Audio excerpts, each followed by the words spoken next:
lift weights 2 hours a day, 6, sometimes 7 days a week, and I was doing cardio, I was tracking everything I ate, and it became like that was my God. Growing up, I didn't have a good understanding of the importance of my relationship with God, so it was easy for me to put something above God. It is exciting to grow in something and improve. I get so much energy and motivation, passion from pursuing that I just would not really pursue anything that wasn't giving me that same energy, or that was taken away from doing that and getting that energy. So that's where it became easy to put that above God, because that was my everything. Yeah, so I grew up in a loving Christian home, on a little farm. I was homeschooled. We were all really close growing up. With all my siblings just a couple years apart. And I was also raised in the church. I maybe didn't quite understand what it meant to be a Christian when I was younger, but I knew I was Christian, and we were just, I guess, trying to do good. But it was more of I saw it more as a religion versus a relationship. So having a religion is actually not biblical, and it is the idea of following certain laws and rules to actually, uh, get good with God and get into heaven. Whereas having a relationship with Jesus is being able to personally speak with Him and have Him guide your life. So I guess what created the religion was just being taught certain things at church, and then maybe being disciplined when we don't follow those things that are taught in the Bible. It's easy to get through like a rule type lens. I guess that's what would have started it. My mom was a teacher for 10 years, and then when she started having children, and she realized that she wasn't getting much time with them. I know I spent a lot of time with my grandmother when I was real young, to the point where like I didn't want to go home in the evenings when I was done with spend time with my grandmother, which broke my mom's heart.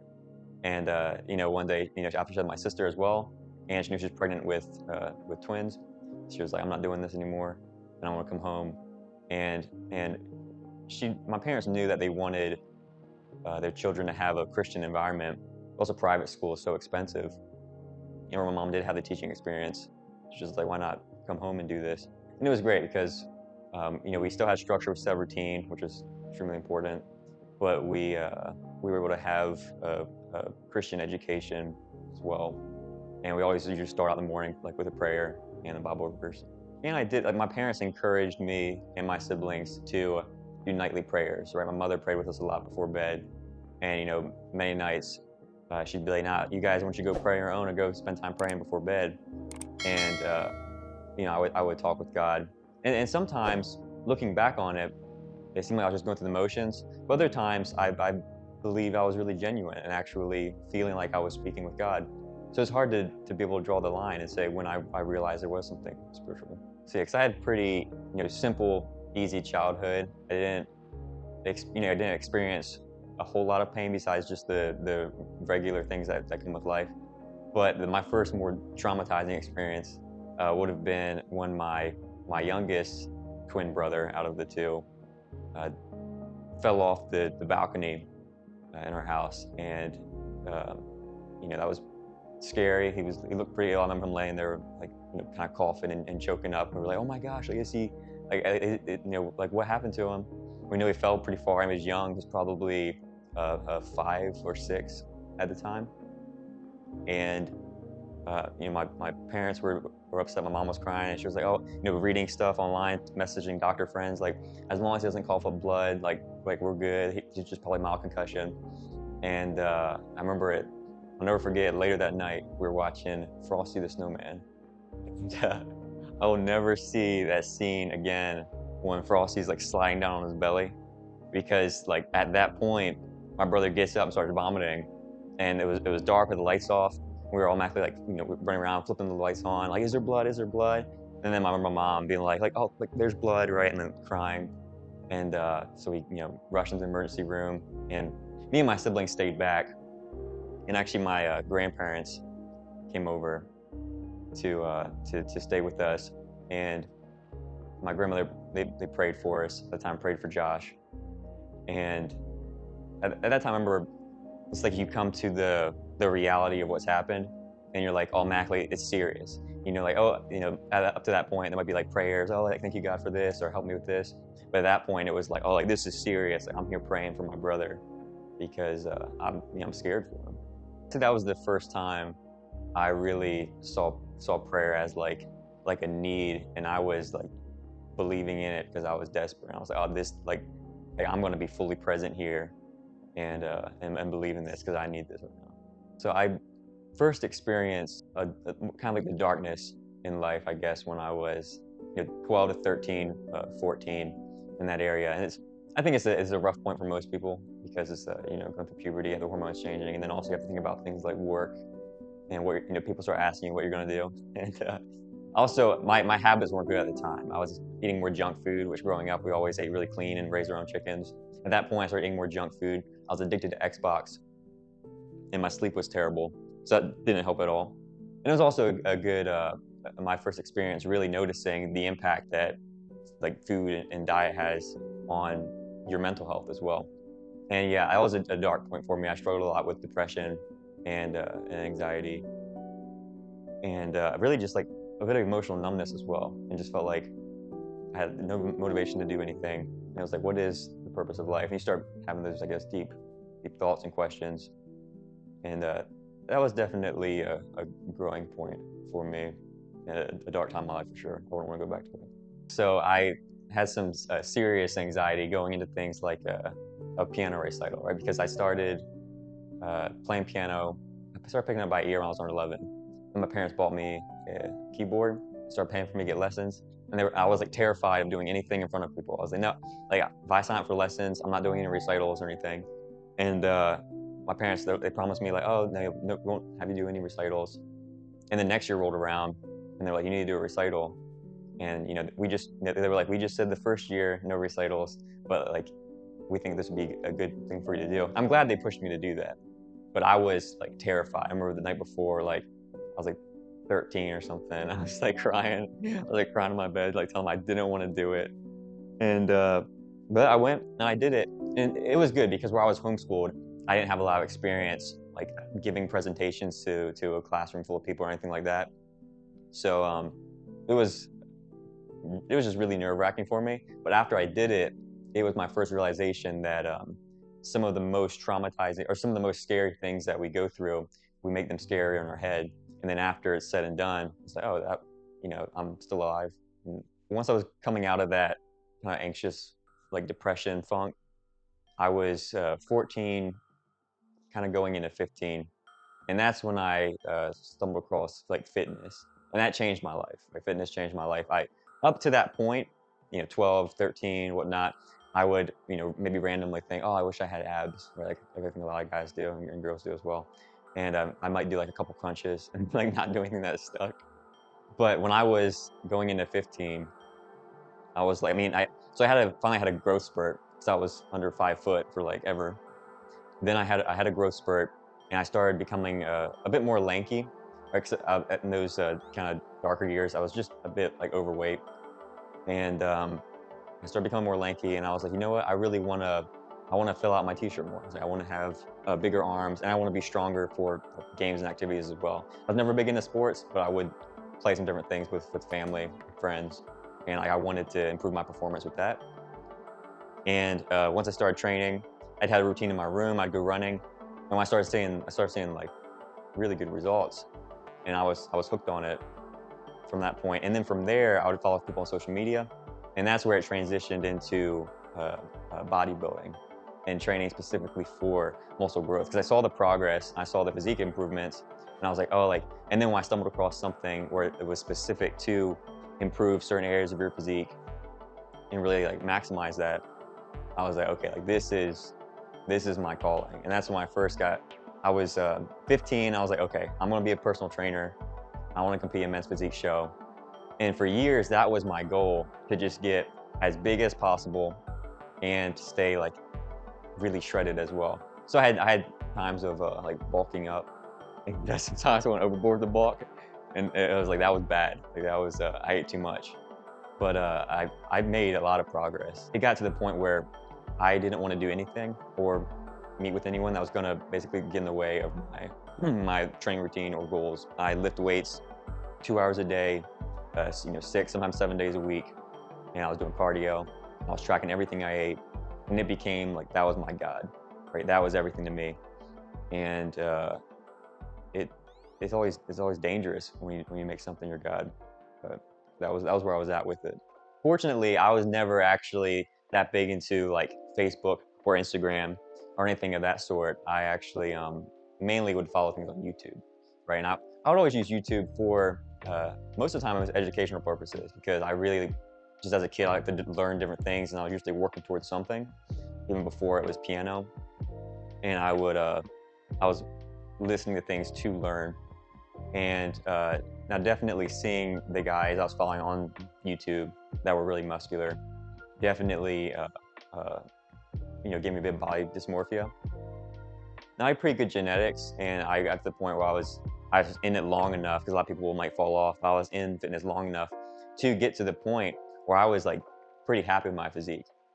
But I definitely was like obsessive over just my appearance all the time, right? To the point where I would always avoid certain foods or ate too much. I would feel like I need to do extra cardio now.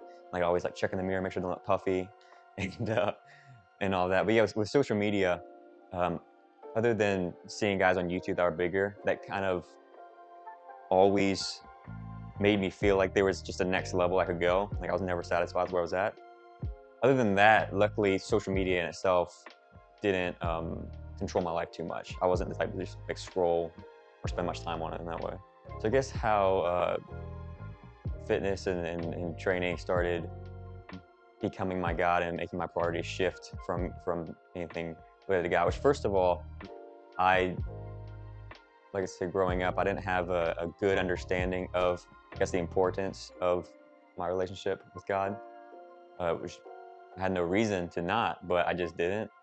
So it was easy for me to put something above God. And at a time where I was just so focused on improving in that area, and it is exciting to grow in something and improve.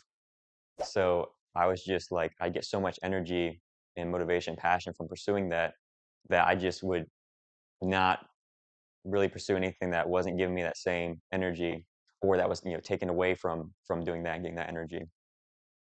See, that's where it became easy to put that above God, because that was my everything. Because personally, I didn't feel like God was trying to get my attention with it, or I didn't uh, realize that until I started having some of the health stuff going on. Right, like the first thing was, I was having some digestive issues and some uh, a bit of the anxiety and depression was coming back a little bit. I was like, I didn't feel like myself, but I didn't know why, and I thought maybe it was just stress. But I didn't tie that to God trying to shut me down with the fitness stuff. I was just like, what's going on with me? And it wasn't until my face blew up with acne, because I had acne when I was a bit younger, like regular acne. But then I got to the point where I just had this like red, inflamed, swollen face, cystic acne, like bloody. That was just like crazy. That was obvious. And or where I wanted to be in like a men's physique show, I was like, that was, it's about how you look, right? So that was disappointing. And I was like, you know what, forget it. It felt like God was kind of saying no at that point. That's when I first realized, oh, maybe God is saying no to something. And I was like, because I just started posting stuff actually on social media with my physique, doing like poses and stuff for competitions. I started getting the acne, and I was like, you know what, like it doesn't matter.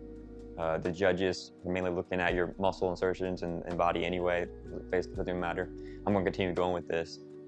And it was shortly after that where I continued to have more health issues, started having joint pain, inflammation, and then my shoulders tore both shoulder labrums. And I was out. And at this point, I was looking at shows that I was going to book for later that year.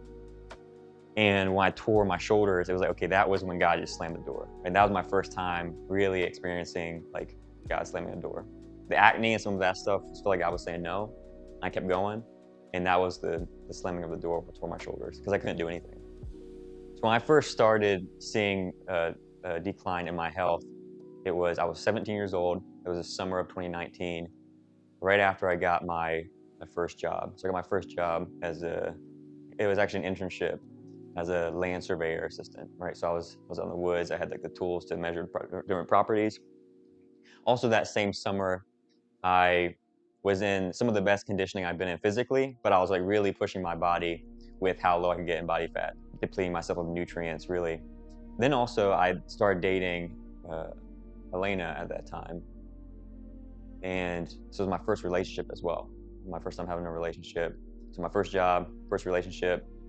Also, my younger brothers and siblings started feeling a bit like I wasn't prioritizing them as much. And they also didn't want to see me grow up, right? Because they were still a bit younger and they were seeing me become an adult. And it was scary for them, I'm sure, because change is scary for most people, right? But that was stressful as well. And then my best friend growing up was the brother to the girl I was dating. So then there was like a bit of tension there as well. And it was just a stressful situation. So I started having my health decline. It started with gut issues, and some of the mental symptoms were coming back that I experienced when I was 12, 13. But I was just like, oh, it's probably just stress, which that added to it.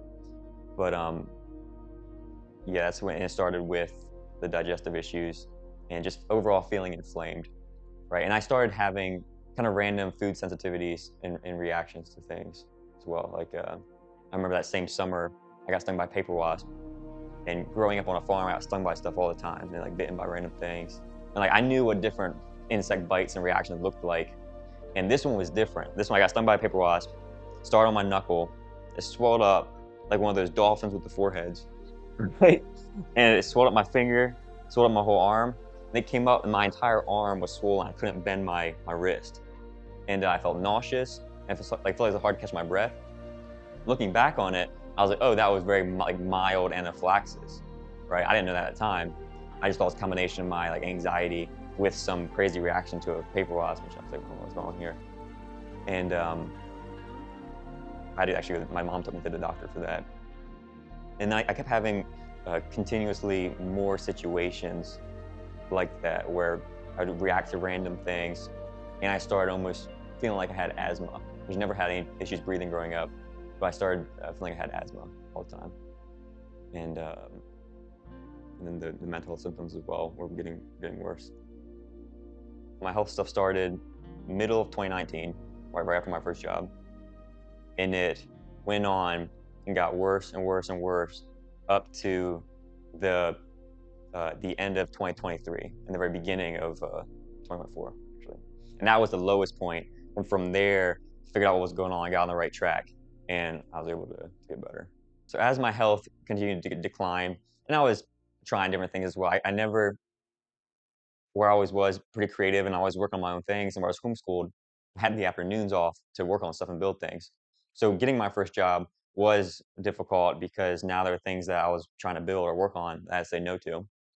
And so usually how it would go is I was working somewhere part-time and building some type of business or something that could also bring in income.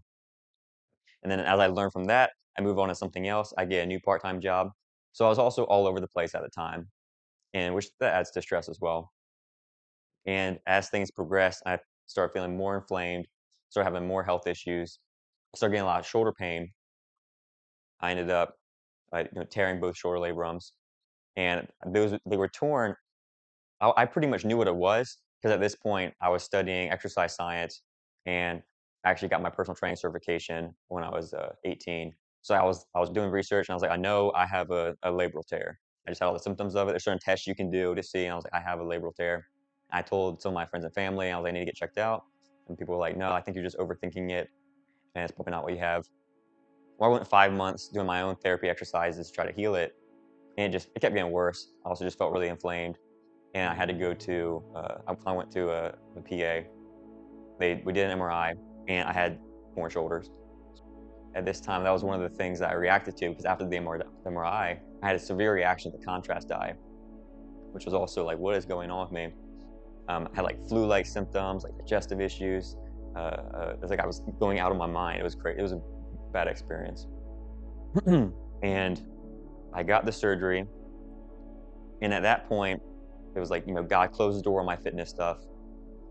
I started studying business a bit more, and I was just like, okay, I'm just gonna, be still and really try to build my relationship with God, because I couldn't do anything, right? I had this sling. I was sleeping in a recliner for it was like 6 to 8 weeks or so, and that was a really healing time for me, actually, spiritually as well. And I got closer to God in that time, and I was really starting to pray again more.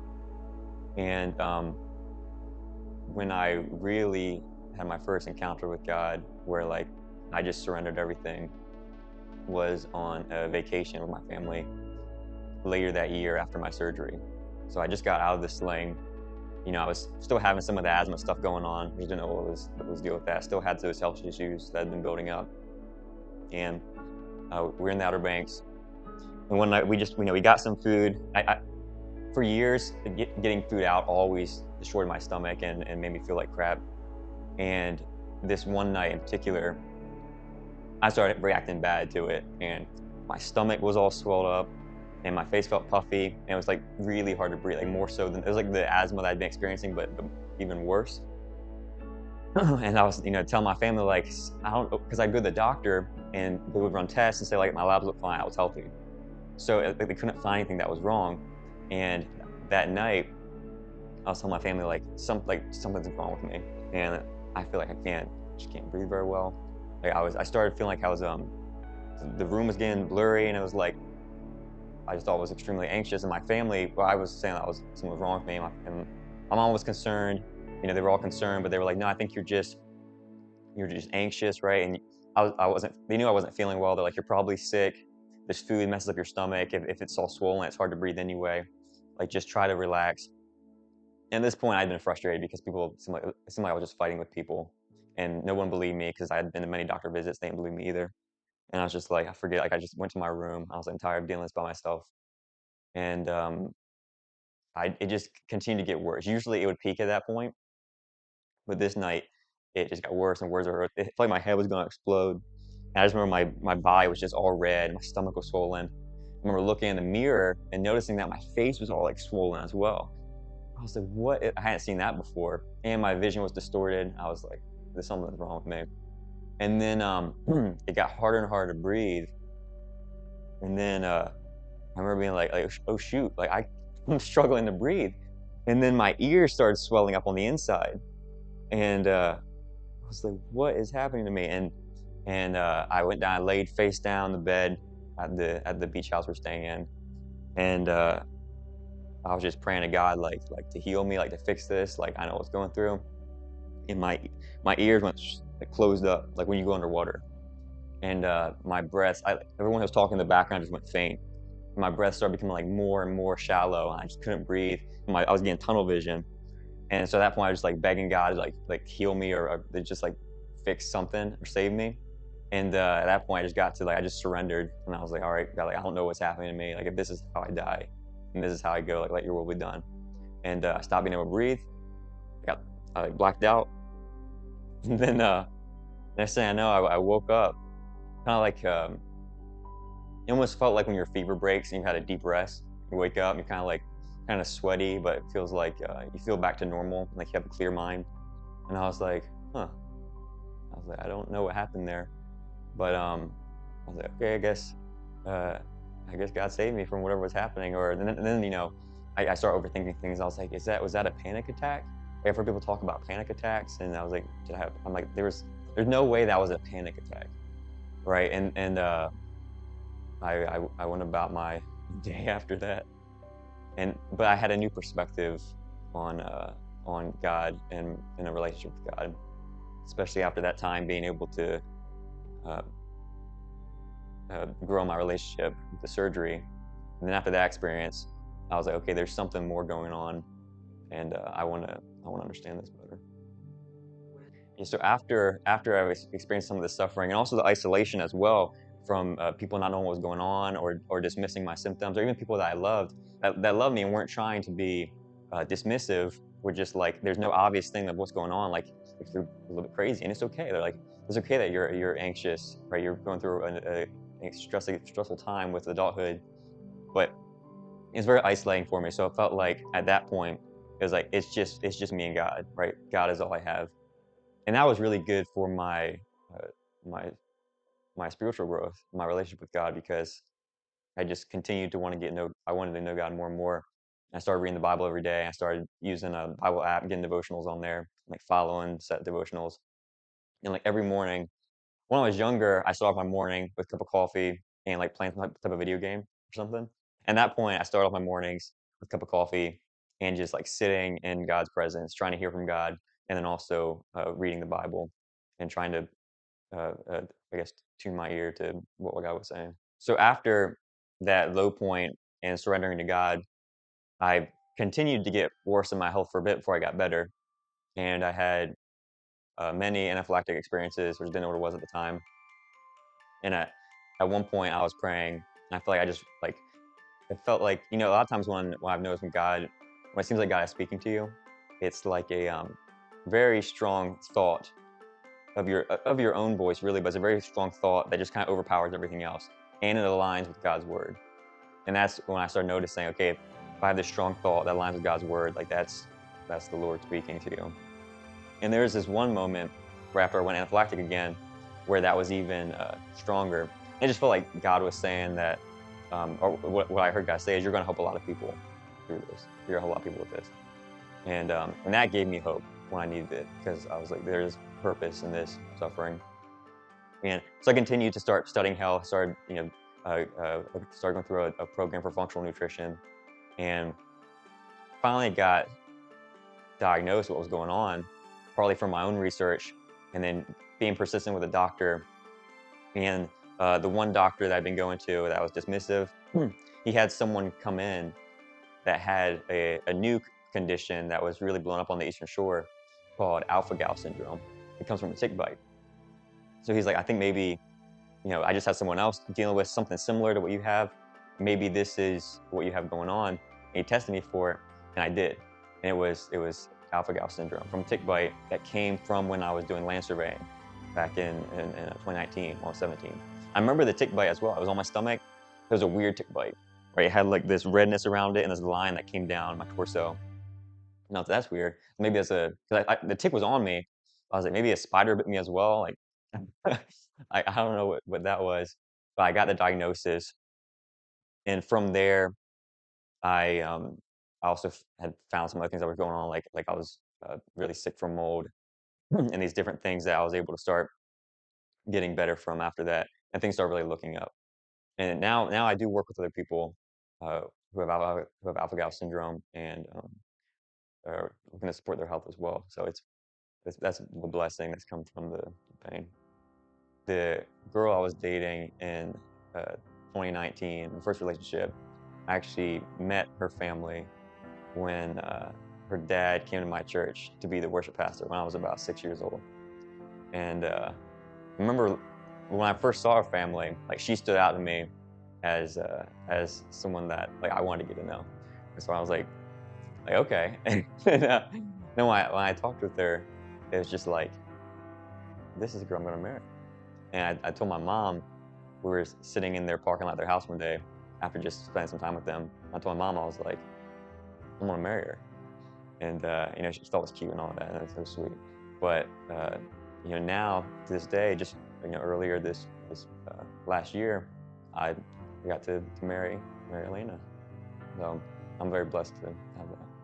So now at this point in time, I feel like I've kind of come full circle with I finally have this girl that I feel like I loved all my life. I'm back to doing business with health coaching, except this time is actually for biblical reasons, and I want to serve people, not just because I want to look good and try to make as much money as possible. And have the opportunity to be able to do that now and help people. And also, it's it's a constant journey, right? And I feel like your relationship with God always advances when you're going through trials and hard times. And there's constantly storms in life. Some you have highs and lows.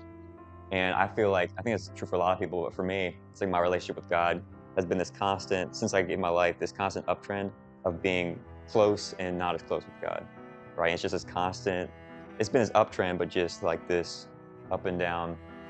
And so I'm continuing to work on that and grow there. And God is showing me how to be a biblical husband and a leader. And I have a lot of things I can work on, and I'm just taking it one step at a time. If there's one thing that I could share with everyone who's going through a trial or going through anything, I do believe that there's purpose in that pain. God has a reason for it. And There are certain laws and principles that God made into the world of how things work, but God can break his own rules and change things. And even from your own perspective, it doesn't seem like things are possible. It doesn't seem like things can change, right? God can always come in, turn things around, and ultimately use it for his glory. So if you're going through trials or you're struggling with something, just have faith that God can use this to create something amazing for you and others.